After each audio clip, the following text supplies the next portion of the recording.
আজকে ক্লাসে আমরা আমাদের বিজ্ঞানের চতুর্থ অধ্যায় অর্থাৎ নবজীবনের সূচনা উক্ত অধ্যায় দিনাজপুর বোর্ড 2020 সালে একটি সৃজনশীল প্রশ্ন সমাধান করব। আমাদের উক্ত সৃজনশীল প্রশ্নে দেখতে পাচ্ছি হাফিজ সাহেবের কথা, যার বিয়ের বয়স প্রায় 10 বছর। বহু ডক্টরের চিকিৎসা নিয়েও তিনি আসলে বাবা হতে পারেননি। তার বন্ধু পরামর্শে হাফিজ সাহেব এবং তার স্ত্রী বিশেষজ্ঞ ডক্টরের শরণাপন্ন হয়। সো ডক্টর একটা বিশেষ প্রক্রিয়ার মাধ্যমে ভ্রূণ তৈরি করে স্ত্রীর জরায়ুতে স্থাপন করেন। এখন আমরা আগে এটা একটু বুঝে নিই যে এই ঘটনাটা কি। বিশেষ প্রক্রিয়ায় ভ্রূণ স্থাপন করে পরবর্তীতে সে সেটাকে নারীর জরায়ুতে স্থাপন করেছেন। তার মানে পুরুষের শুক্রাণু এবং নারীর ডিম্বাণু দুইটা জিনিসকে নিয়ে মিলন ঘটিয়ে ভ্রূণ একটা তৈরি করা হয়েছে এবং পরবর্তীতে সেই ভ্রূণটা নারীর জরায়ুর মধ্যে স্থাপন করে দেওয়া হয়েছে। এই পদ্ধতিটাকে বলে ইনভিট্রো ফার্টিলাইজেশন, ঠিক আছে, টেস্ট টিউব বেবি আমরা যেটাকে বলি। অন্যদিকে মানে বেসিক্যালি ইনভিট্রো ফার্টিলাইজেশনই বলে। অন্যদিকে হাফিজ সাহেবের ভাইয়ের মেয়েকে তার বাবা ইচ্ছার বিরুদ্ধে 14 বছর বয়সে বিয়ে দিয়ে দেয়। তাহলে আমরা জানি যে একটা নারী বিয়ে করার জন্য প্রপার বয়স কত, 18 বছর, এবং সন্তান গর্ভধারণ করার জন্য তার বয়স হয় কত, 20 বছর। তো তার নির্দিষ্ট বয়সের কিন্তু অনেক আগেই তাকে বিয়ে দেয়, এতে করে সে শারীরিক মানসিক বিভিন্ন ধরনের সমস্যা আসলে ফেস করবে, তাই না? তো চলে যাই আমাদের প্রশ্নতে। বলা হচ্ছে নিষ্ক্রিয় অঙ্গ কাকে বলে। নিষ্ক্রিয় অঙ্গ বলতে আমরা এমন অঙ্গগুলোকে বুঝি যে অঙ্গগুলা বেসিক্যালি আমাদের মানব শরীরের মধ্যে থাকে বাট সেগুলো আসলে কোনো ধরনের কাজ করে না, এই ধরনের অঙ্গগুলাকে বলা হচ্ছে। মানবদেহে এমন কতগুলো অঙ্গ রয়েছে যেগুলো জীবদেহের মধ্যে সক্রিয় থাকে কিন্তু অন্য জীবদেহের মধ্যে নিষ্ক্রিয় অবস্থায় থাকে, এমন অঙ্গগুলোকে নিষ্ক্রিয় অঙ্গ বলে, যেমন মানুষের সিকাম, অ্যাপেন্ডিক্স, এই ধরনের অঙ্গগুলো। দ্বিতীয় প্রশ্নতে বলা হচ্ছে লিমুলাসকে জীবন্ত জীবাশ্ম কেন বলা হয়। প্রথমে একটু জেনে নিই জীবন্ত জীবাশ্ম কি। জীবাশ্ম বলতে আমরা বুঝি অনেক বছর আগের আসলে কিছু, ঠিক আছে। সো মনে করো অনেক বছর আগে একটা প্রাণী ছিল বা একটা জীব ছিল, একটা গোত্র ছিল, যারা সবাই বর্তমানে বিলুপ্ত হয়ে গিয়েছে, বাট সেই প্রাণীটা বা সেই জীবটা এখনো বেঁচে আছে। তো ওই জিনিসটাকেই বেসিক্যালি আমরা বলি জীবন্ত জীবাশ্ম। সো এটাকে আমরা কিভাবে এক্সপ্লেন করতে পারি একটু দেখে নিই। কতগুলো জীব সুদূর অতীতেও উৎপত্তি লাভ করে, মানে অনেক আগে উৎপত্তি লাভ করে কোনো রকম পরিবর্তন ছাড়াই এখন পর্যন্ত আসলে পৃথিবীর মধ্যে বেঁচে আছে, অথচ তাদের সমগোত্রীয় মানে একই রকমের বা একই সময়ের যে প্রাণীগুলো আছে সেই জীবনের আসলে অনেক আগেই বিলুপ্তি ঘটে গিয়েছে। এই ধরনের জীবগুলোকে বলা হয় জীবন্ত জীবাশ্ম, মানে তারা বেঁচে আছে। জীবাশ্ম তো ডেফিনেটলি যেহেতু অনেক আগে এবং তারা জীবন্ত। প্রায় 400 মিলিয়ন বছর আগে লিমিউলাস জীবাশ্ম পাওয়া গিয়েছে। এর সমসাময়িক অন্যান্য যে আর্থ্রোপোডাগুলো আছে সেগুলোও বিলুপ্ত হয়ে গিয়েছে, কিন্তু এরা আজ অব্দি বেঁচে আছে, তাই এদেরকে জীবন্ত জীবাশ্ম বলা হয়। চলে যাব আমাদের পরবর্তী গ নম্বর প্রশ্নতে। গ নম্বর প্রশ্নতে কি বলেছে আমরা একটু দেখি। উদ্দীপকের বিশেষ প্রক্রিয়াটি কি ব্যাখ্যা করো। সো এই যে হাফিজ সাহেব এবং তার স্ত্রী যেই প্রক্রিয়ার মাধ্যমে আসলে সন্তানকে গর্ভে ধারণ করেন সেই প্রক্রিয়াটার কথা জানতে চেয়েছে। তাহলে এই প্রক্রিয়ার নাম আমরা কি বলেছিলাম, ইনভিট্রো ফার্টিলাইজেশন।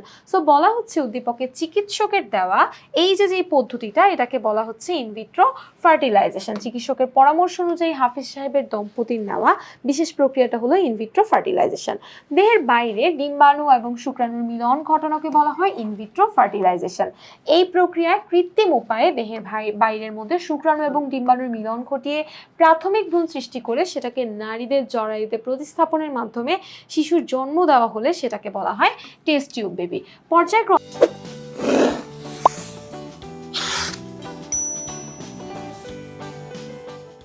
কতগুলো পদ্ধতি অনুসরণ করে আসলে এই ইনভিট্রো ফার্টিলাইজেশন ঘটিয়ে টেস্ট টিউব বেবির জন্ম দেওয়া হয়।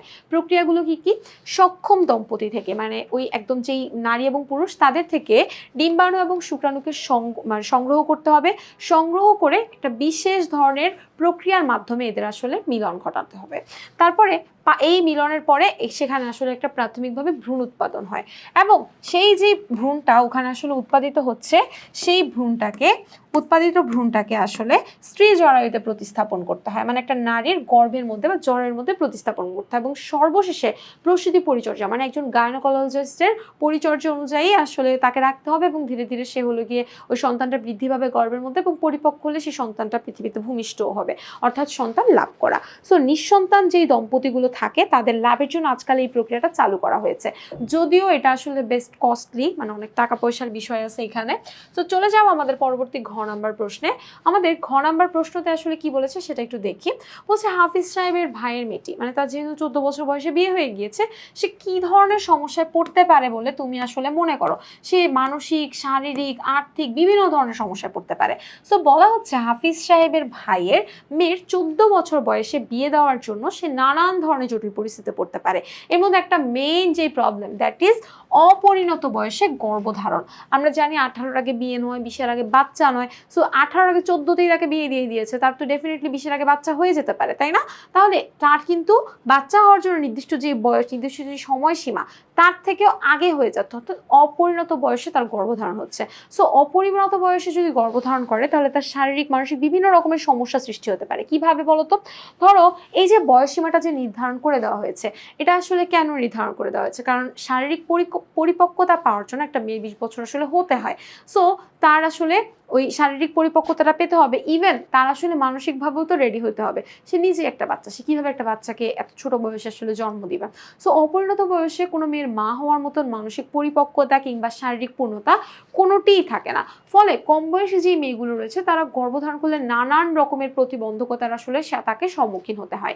এই অপরিণত বয়সে গর্ভধারণের ফলে তার গর্ভাবস্থায় রক্তক্ষরণ হতে পারে, শরীরের মধ্যে পানি আসতে পারে, খুব বেশি ব্যথা হতে পারে, চোখে ঝাপসা দেখতে পারে, গর্ভপাত মানে মিসক্যারেজ অর্থাৎ বাচ্চা নষ্ট হয়ে যাওয়া, এই ধরনের ঘটনাগুলো ঘটতে পারে।